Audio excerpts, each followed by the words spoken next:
olá meninas, meus alunos, minhas alunas. Saudades de gravar vídeos aqui para o canal. Com este vídeo aqui, nós vamos iniciar os nossos estudos a respeito dos delitos contra o patrimônio. E este vídeo aqui, em especial, é a respeito do delito de furto simples previsto no artigo 155 caput do Código Penal. Como de costume, serão abordados conceitos e considerações principais, considerações gerais a respeito deste delito. Em especial também, nós vamos ver como está o entendimento atual a respeito de ser ou não exigida a posse mansa e tranquila da coisa por parte do agente para configurar ou não o delito de furto, dentre outras considerações importantes e pertinentes para o estudo deste delito. Vamos lá então? Vem comigo! No artigo 155, o Código Penal ele descreve que a conduta de subtrair para si ou para outrem coisa alheia móvel possui uma pena de reclusão de 1 a 4 anos e multa. A proteção do patrimônio é uma proteção constitucional, lá no artigo 5º caput, o qual dispõe a respeito de diversas garantias, dentre as quais a propriedade está lá também elencada. O Código Penal, por sua vez, ele tipifica diversos delitos com a finalidade de proteger o bem jurídico patrimônio. O tipo penal aqui em estudo, ele visa tutelar a propriedade de coisas móveis e por isso temos que furtar significa retirar, subtrair bem patrimonial da vítima passível de deslocamento de forma não violenta. Tudo bem até aqui? Vamos em frente! Nos elementos objetivos do tipo penal, nós temos lá o verbo subtrair. Subtrair no sentido de que o sujeito, sem autorização, pega, toma para si ou para outrem, bem alheio, retira do poder da vítima, seja ela proprietária ou legítima possuidora da coisa móvel. Para si ou para outrem, então temos aqui a finalidade de agir, o dolo de assenhoramento definitivo, o animus furandi, a intenção específica de ter o objeto para si ou para um terceiro de forma não transitória, ou seja, se apossar definitivamente da coisa. O tipo penal também descreve lá a coisa alheia móvel. A coisa, então, deve necessariamente ser alheia. Se é alheio, não é nosso, por óbvio. Pertence a outrem, significa que somente aquele que não é proprietário nem legítimo possuidor pode cometer este delito. E qual é a definição de bem móvel? Passamos então para o nosso próximo item, para estudar melhor a respeito da definição de bem móvel para o Código Penal. Tudo bem até aqui? Vamos em frente!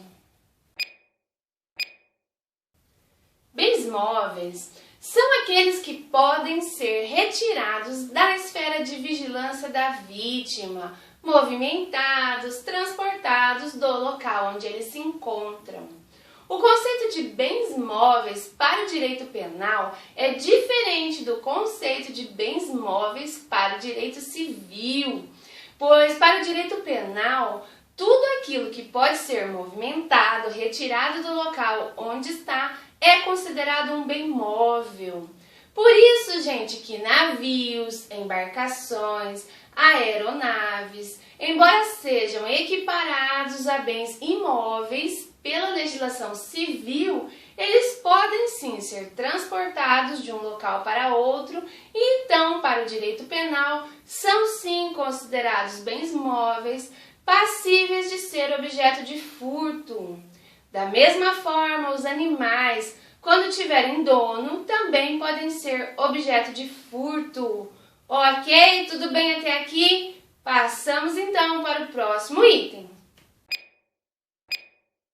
Nós temos aqui uma questão interessante, gente. E como fica a hipótese de furto de coisa própria, a qual se encontra em legítima posse de um terceiro? Deve ser destacado, gente, que não existe furto de coisa própria. Repetindo, não existe furto de coisa própria.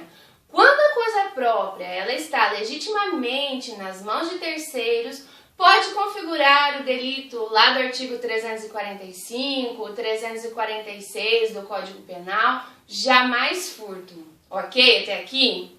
Por sua vez, gente, se for algo coletivo, cujos proprietários são várias pessoas e que o agente também seja dono, também faça parte dessas pessoas, desse grupo de pessoas que são donos de determinada coisa, aí resta configurado, gente, o delito de furto de coisa comum, lá do artigo 156 do Código Penal, que também é ou será objeto de vídeo aqui do canal.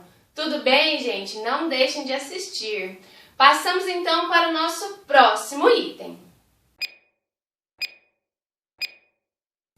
Nós temos então que o objeto material deste delito é a coisa alheia móvel quanto à qual é dirigida a conduta praticada pelo agente.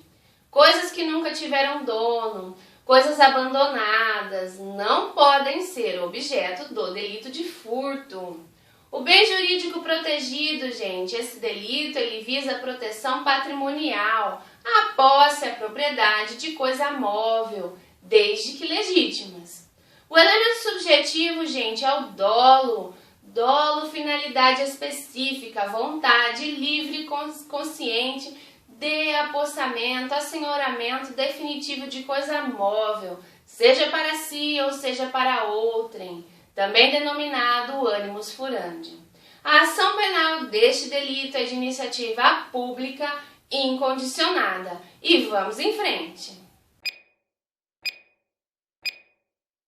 Quanto ao momento da consumação, a questão que pode gerar alguma polêmica aqui é quanto ao fato de que, se para caracterizar o delito de furto, o agente deve ou não ter a posse, pelo menos que por um breve espaço de tempo, a posse mansa e tranquila da coisa. Existem autores, doutrinadores que entendem que o delito de furto ele somente se consuma quando o objeto é retirado da esfera de vigilância, de disponibilidade da vítima, e que o autor do delito ele deve ter a posse mansa e tranquila da coisa, mesmo que por um curto espaço de tempo. Por sua vez, há quem defenda a teoria da inversão da posse, segundo a qual a consumação do furto, a consumação do roubo, ela acontece pela simples inversão da posse. Ou seja, gente, não é necessário que a coisa saia da esfera de proteção, de disponibilidade e vigilância da vítima.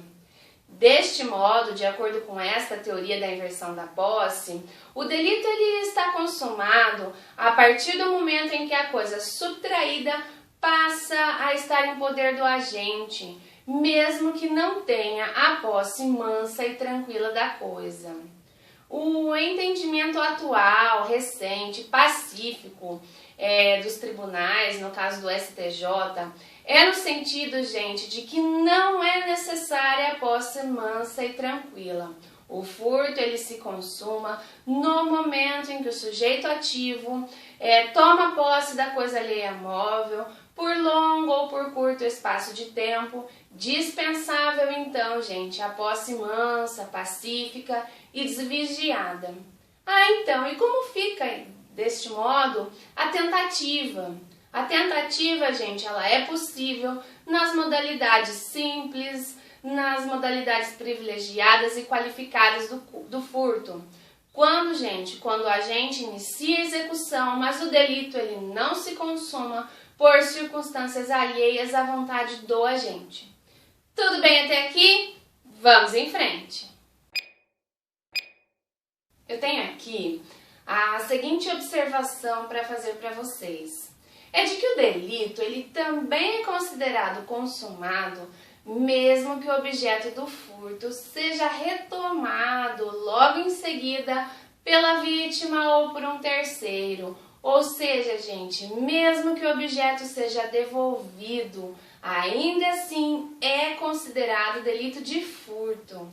Deve aqui serem observadas as circunstâncias atenuantes, como por exemplo, o agente ter procurado por sua espontânea vontade, com eficiência, logo após o crime, evitar ou minorar as consequências, ou então, gente, antes do julgamento, ter reparado o dano. Tudo bem até aqui? Passamos então a estudar a classificação deste delito. Vamos lá? Vem comigo!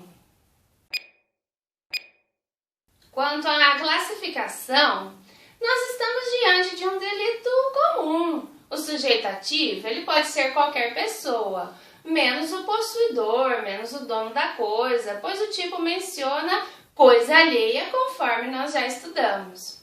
O sujeito passivo, gente, também pode ser qualquer pessoa. No caso aqui, é a pessoa que experimenta prejuízo econômico, prejuízo patrimonial, seja ela proprietária ou possuidora.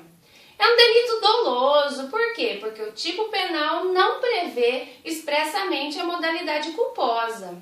E para haver delito culposo, nós sabemos que precisa de previsão expressa de modalidade culposa. Ele é um delito material, por quê? Porque o delito ele tem que produzir um resultado naturalístico. É um delito de dano, ele provoca lesão. Lesão a bem jurídico protegido, no caso aqui, o patrimônio. Ele é um delito de forma livre, como assim? Ele pode ser cometido por qualquer meio, por qualquer modo escolhido pelo agente. É um delito comissivo, como regra geral. Ele pressupõe um comportamento ativo do sujeito, tomar para si, tomar para outrem, coisa alheia móvel. Ele também pode ser praticado na modalidade omissiva, desde que o sujeito ele possua status de garantidor. Ele é um delito instantâneo, entretanto, em algumas hipóteses ele pode ser considerado permanente, como por exemplo, no artigo 155, parágrafo 3º, que fala a respeito de furto de energia elétrica, pois a consumação ela se prolonga no tempo enquanto durar o comportamento do agente. Na hipótese também em que o bem subtraído ele for destruído, o furto é então considerado instantâneo com efeitos permanentes.